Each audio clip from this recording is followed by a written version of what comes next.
Hi everyone, welcome to my channel. This is another video of the orchid shelf here in beautiful Naples, southern Italy. Now it's finally spring and I've been having my Phalaenopsis schilleriana in bloom for the past 1.5 months, let's say, and I really wanted to take a video of these stunning flowers and this plant in general before the flowers fade.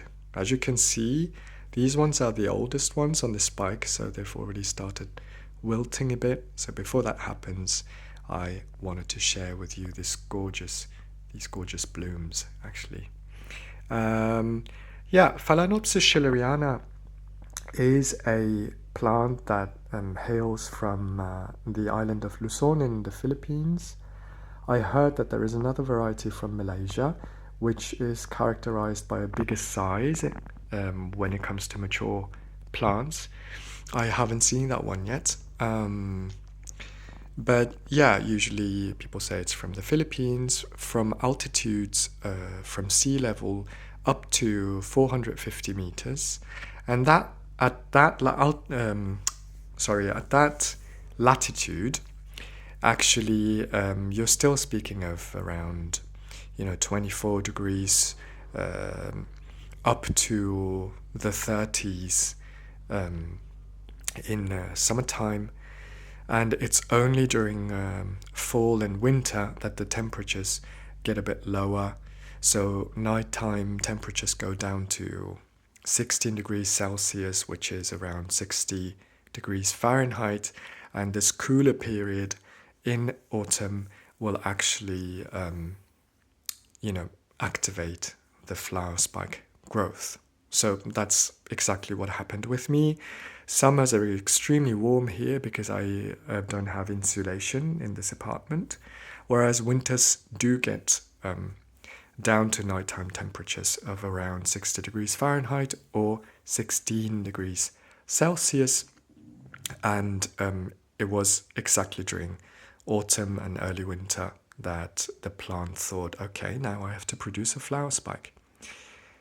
It took a painfully long time for that flower spike to grow. As you can see, it was very, very long until actually it branched off, and it has some more flowers here, and then the main spike grew along here, and then it finally produced the buds, which have opened into these beautiful, beautiful flowers.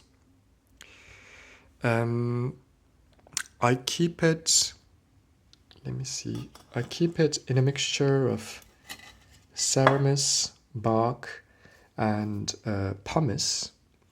As you can see, those fresh root tips have been happily growing and they're smiling at me now. You can see that the roots are approaching dryness, so they're grayish in color. And it's in fact since recently that I've started keeping this plant a bit drier, which does not mean that I will keep it bone dry for a week or so. I would never do that to a Phalaenopsis because it naturally comes from a high humidity, moist environment. But it seemed to me that especially in winter when the temperatures are lower, the plant starts sulking if I kept treating it the same way as my other Phalaenopsis orchids, which means that if I just watered it again when the substrate got a bit drier, then it would get a bit overwhelmed with all the moisture. So I'm keeping this in a much more pronounced wet-dry cycle. So when I do water it, I soak it in water, leave it there, depends on how long, at least half an hour, but sometimes I just leave it there for 2 hours if I have to, clean and do other things. And then I just empty the water and wait until the pot approaches dryness. I make sure that there is constant air movement. I've got an air purifier that is standing in front of the shelf, and it constantly emits some cleaned air which is constantly in circulation, and I believe that actually helps the plant. I fertilize it with MSU fertilizer for well water. I add a bit of algae extract every now and then, and I've started adjusting the pH down to around 6, 5.8.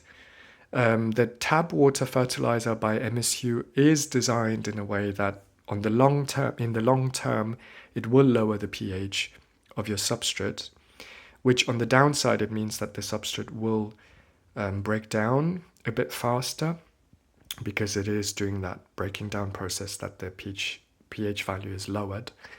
But it's still good for my growing environment, because the water in Naples is naturally highly calcareous, and the pH is very high.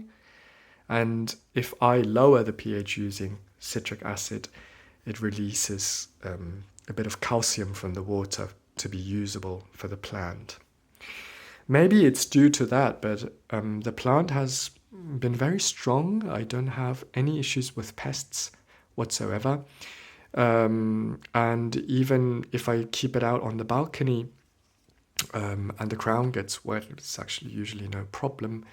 If you imagine in a rainforest, the plants just get much wetter than this most of the time.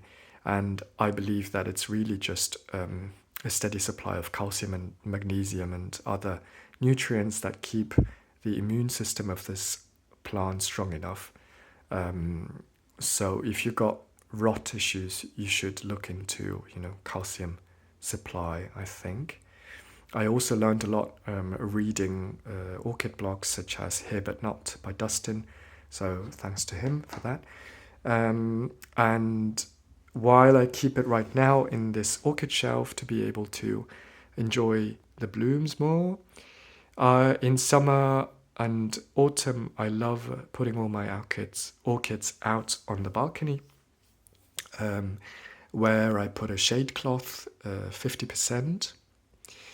And some people might actually say that's way too strong for Phalaenopsis, because Phalaenopsis are known to be lower light orchids. And I just keep my Phalaenopsis next to my Cattleyas and other orchids that I have, which are highlight orchids. But it's actually fine, I make sure that the orchids are very moist when they're in extremely high light and when the temperatures get very high in summer.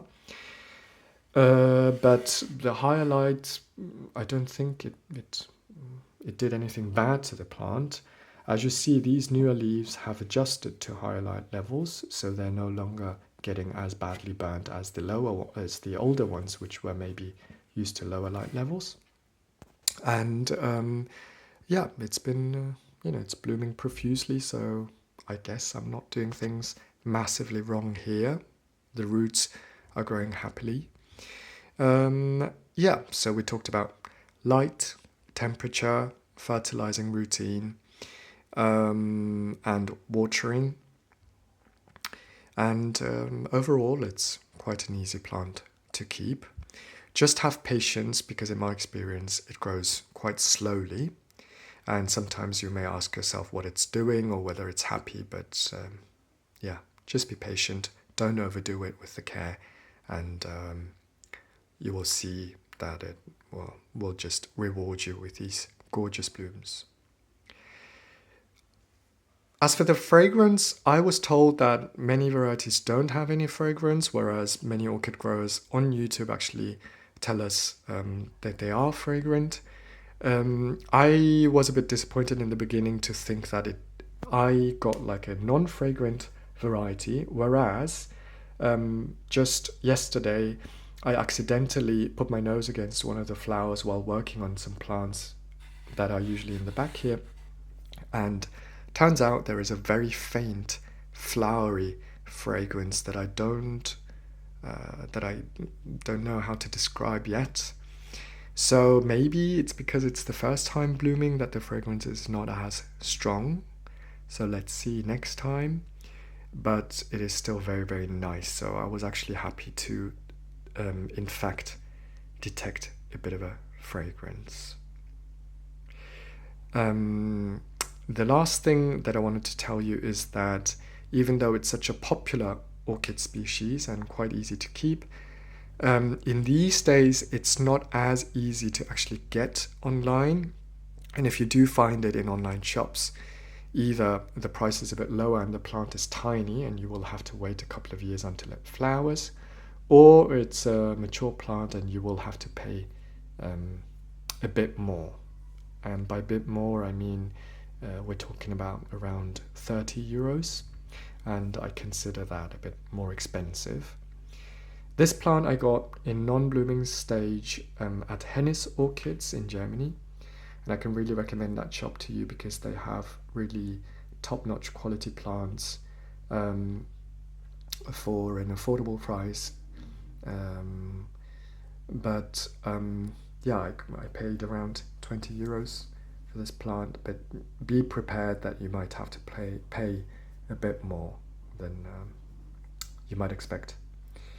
But it's totally worth it. I would totally get the plant, and I'm even thinking about getting a second one just because the blooms are so pretty, and they will be,